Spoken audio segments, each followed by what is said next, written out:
Imagine waking up one morning and realizing that half the people in your city will be dead within a year. No medicine, no hospitals, no explanation. This is not a horror movie. This was real life in the 14th century. Let us take you back in time to what many historians believe was the worst century to be alive in human history.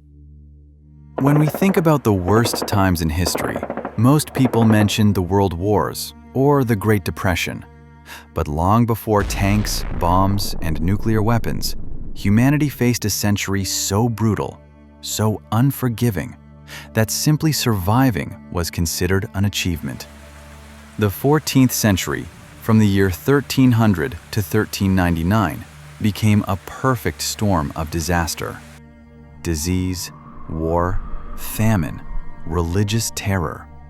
And together, they nearly broke human civilization.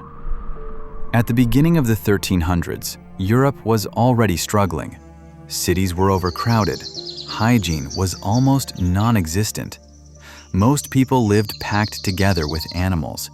Sewage flowed openly in the streets, and clean water was a luxury. The population had grown too fast. Farmland was exhausted. Food supplies were fragile. Humanity was standing on thin ice, even before disaster arrived.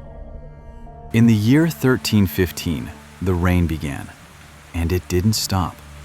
Crops failed across Europe. Wheat rotted in the fields. Over the next 2 years, millions faced starvation. Parents abandoned children. People ate grass, tree bark, leather shoes. Some historical records even mention cannibalism. Entire villages disappeared, not from war, but from hunger. As if famine wasn't enough, war soon followed. In 1337, the 100 Years' War began between England and France.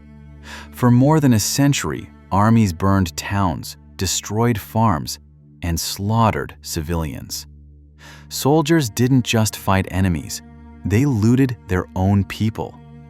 For peasants, there was no safe side. War meant hunger. Hunger meant death. But nothing in this century compares to what happened next. In 1347, ships arrived in Europe from Asia. On board were rats. And on those rats lived fleas carrying a deadly bacteria. Within months, the Black Death began to spread. Victims developed black swollen lumps, fever, vomiting blood, and most died within 3 days. There was no cure. No one understood what was happening. The plague moved faster than any army. Cities lost half their population. In some regions, 70% of people died. Entire families vanished. Doctors refused to treat patients. Priests stopped giving last prayers. Carts moved through streets collecting corpses, day after day after day. By the time it ended, between 75 and 200 million people were dead worldwide. Humanity had lost nearly 1/3 of its population. With no scientific explanation, people searched for someone to blame. Minorities were accused.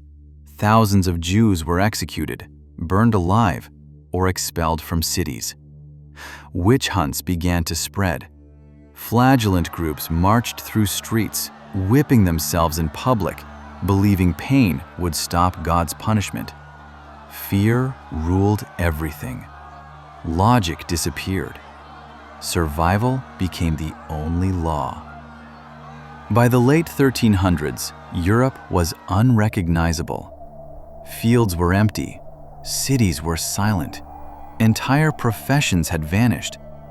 But strangely, from this destruction, something new began to rise.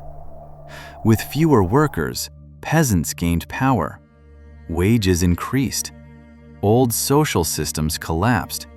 And slowly, painfully, humanity began to rebuild. The 14th century didn't just kill millions, it destroyed certainty. People lost faith in governments, in religion, in the idea that the world was fair. In just 100 years, humanity faced famine, endless war, religious terror, and the deadliest pandemic in history. If you were born in this century, survival was not a guarantee. It was a miracle. And this raises an important question. Was this truly the darkest century in human history? Or were there times even worse than this? In the next episode, we'll explore another century that nearly destroyed the modern world. The 20th century, the age of world wars, genocide, and nuclear weapons. If you enjoy dark history and forgotten stories, consider subscribing, because the past is often more terrifying than fiction.